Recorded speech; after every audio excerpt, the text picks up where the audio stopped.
সময় হয়ে গেছে, আর মাত্র কিছুক্ষণ, তার ভেতরেই খেলা শুরু।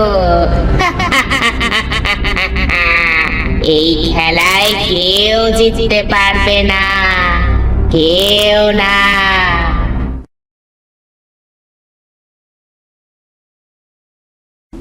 রূপসী ডাইনি, এই রূপসী ডাইনি! আদেশ করুন ডাইনি রানী। এদের সকলের হাতের বাঁধন খুলে ফেল। আমাদের আমাদের এখানে কেন এনেছেন আপনি? আমাদের বাড়িতে যেতে দিন। আমার বাড়িতে যে আমার বউ মেয়ে অপেক্ষা করছে। যেতে দিন না, আমাদের আমাদের যেতে দিন। চুপ! আমি তোদের 10 জনের সাথে একটা খেলা করব, তার জন্য তোদের এনেছি। খেলা? হ্যাঁ, খেলা। তোরা ভয় পাস না। ওই যে দেখছিস 10টা কলা গাছ, ওই কলা গাছে যে আগে উঠতে পারবে তার জন্য রয়েছে পুরস্কার। আমি খেলবো না, আমার কোনো পুরস্কার চাই না। তাহলে তুই আয় আমার কাছে, আমি তোর রক্ত খাই। এটা শুনে মহিন ভয়ে আর কিছু বলে না।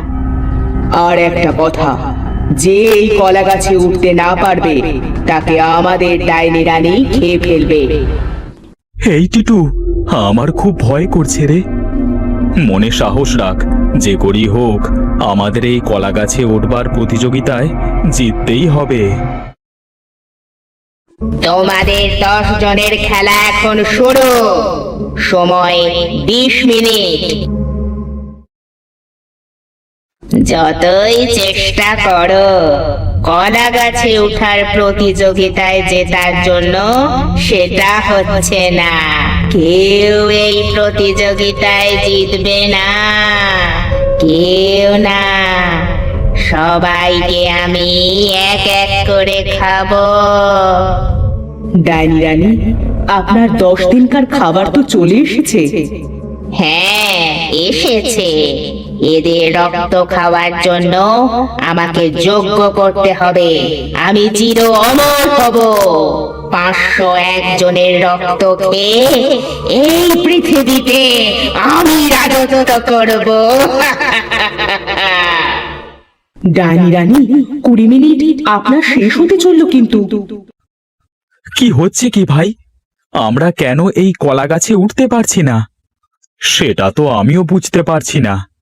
আমরা কি তাহলে কেউ বাঁচবো না? সময় বেশি নেই, আমাদের সবাইকে চেষ্টা করতে হবে। তোমাদের সময় শেষ। তোমরা কেউ কলা গাছে ওঠার প্রতিযোগিতায় পারোনি।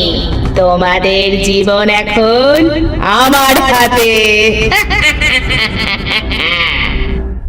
এটা শুনে সবাই কাঁদে আর ডাইনিকে ছেড়ে দিতে বলে, কিন্তু ডাইনি তার জাদু দিয়ে 9 জনকে আটকে রাখে। রূপসী ডাইনি, একে আমার যোগ্য স্থানে আনো। ছেড়ে দিন আমাকে, ছেড়ে দিন বলছি। রূপসী ডাইনি মতিনের কথা না শুনে ডাইনির কথা মতো মতিনকে ডাইনির যোগ্য স্থানে নিয়ে যায়। হায় হায় হায়, এটা আমার সাথে কি হচ্ছে, আর কেনই বা হচ্ছে? কোথায় গেল সুরজের বাবা? কি হয়েছে মা তোমার? এভাবে কাঁদছো কেন? কাঁদছি কি আর সাধে? তোর বাবা সেই কোন সকালে কাঠ কাটতে গিয়েছে, সন্ধ্যা হয়ে গেল, এখনো ফিরলো না। তুমি কেঁদো না মা, বাবা ঠিক চলে আসবে। খুব ভয় হয় রে বাবা, খুব ভয় হয়। এমন করে যে আমার বাপ ভাইকেও হারিয়েছি। বাবার কিচ্ছু হবে না, আমি বাবাকে ঠিক খুঁজে আনবো।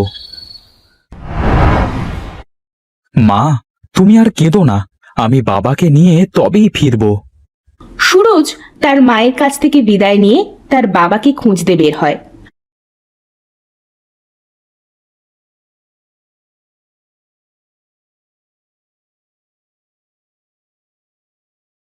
নদীতে তো একটাই নৌকা আছে, কোনো মাঝিকে তো দেখতে পাচ্ছি না।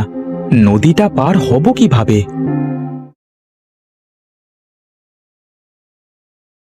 মাঝি তো এলো না, আমি নিজেই নৌকা চালিয়ে ওপারে যাই।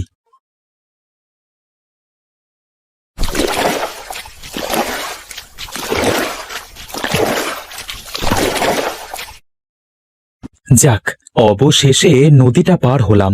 এবার যাই, বাবাকে জঙ্গলের ভেতরে খুঁজি। আজ 3 দিন হলো আমি জঙ্গলে এসেছি, কিন্তু বাবাকে তো কোথাও পেলাম না। কোথায় আছে বাবা? সুরজ ক্লান্ত শরীর নিয়ে একটা গাছের গোড়ায় বসে। এমন সময় সুরজ একটা খরগোশ আর একটা সাপকে দেখতে পায়। আরে, ওই সাপটা দেখছি খরগোশটাকে তাড়াচ্ছে। যাই, খরগোশটাকে বাঁচাতে হবে। এই যা বলছি, এই সাপ যা, এই নির্দোষ খরগোশটাকে কেন কামড় দিতে যাচ্ছিস তুই? যা। ধন্যবাদ তোকে বাবা, এ যে আমার বড় আদরের খরগোশ, একে যে আমি বড় সাধনা করে পেয়েছি। তুই এর প্রাণ বাঁচিয়েছিস। বল, তুই আমার কাছে কি চাস? আমার কিছু চাই না দাদু, আমি আমার বাবাকে খুঁজতে এসেছি, কিন্তু আপনি এই গভীর জঙ্গলে কেন এসেছেন? আমার কিছু হবে না বাবা, আমি যে এক তান্ত্রিক সাধু। তোর বাবা কোথায় আছে? কাঁদিস না বাবা, আমি দেখছি তোর বাবা কোথায়। সাধু চোখ বন্ধ করে দেখবে তার বাবা ডাইনির কাছে বন্দী। তোর বাবা ডাইনির কাছে বন্দী আছে। এ যে এক ভয়ানক ডাইনি, মানুষের কলা গাছে উঠবার প্রতিযোগিতার নামে ছলনা করে। আমি আমার বাবাকে উদ্ধার করব।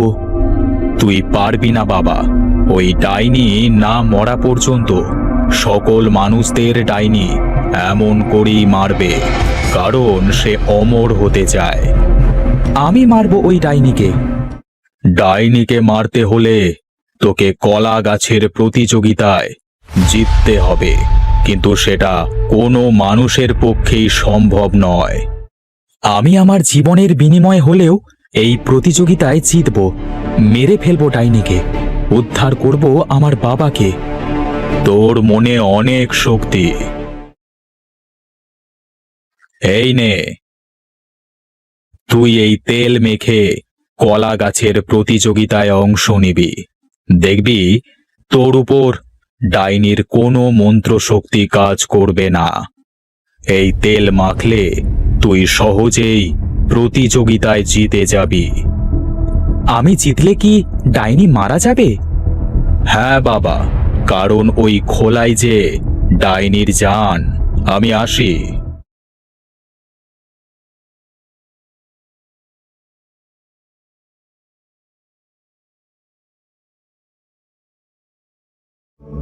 ডাইনি রানী, 4টা মানুষ খাওয়া শেষ, আবার প্রতিযোগিতার সময় চলে এলো। নতুন মানুষ ধরে আনতে হবে তো। এখন থেকে মানুষ খোঁজা শুরু কর। একজন মানুষ থাকতে পরীক্ষা নিব এবার। মনে হচ্ছে আশেপাশে কোনো মানুষ আছে। কেমন মানুষ মানুষ গন্ধ পাচ্ছি যেন। তাই তো মনে হচ্ছে তো, তাই খুঁজে দেখ কোথায় মানুষ। পেয়েছি ডাইনি রানী। ভালোই হলো, ওকে প্রতিযোগিতার জন্য তৈরি কর।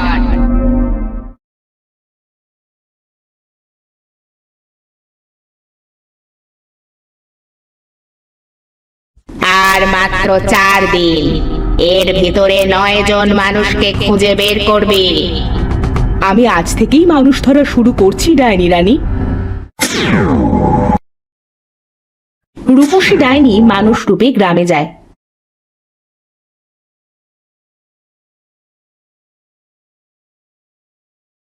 কে আছো? বাঁচাও আমাকে, সাপে কেটেছে আমার। আরে কি সুন্দর এই মেয়ে, মেয়েটাকে বাঁচাতে হবে। কি হয়েছে সুন্দরী তোমার? সাপে কেটেছে আমার, আমাকে একটু বাড়িতে পৌঁছে দিবেন? কোথায় তোমার বাড়ি? চলো আমি তোমাকে পৌঁছে দিচ্ছি।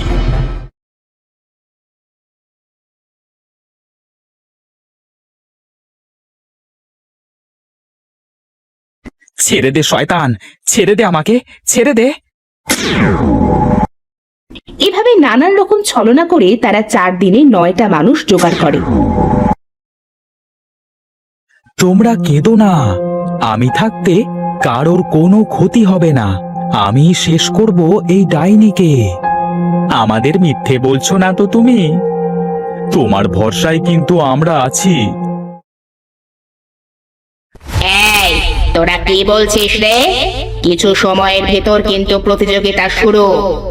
মনে রাখবে সবাই, যে জিতবে সে পুরস্কার পাবে এই কলা গাছে ওঠার প্রতিযোগিতায়, আর যে হেরে যাবে তাকে ডাইনি রানী খেয়ে ফেলবে। আমার খুব ভয় করছে। ভয় পাবেন না, আমি আছি তো।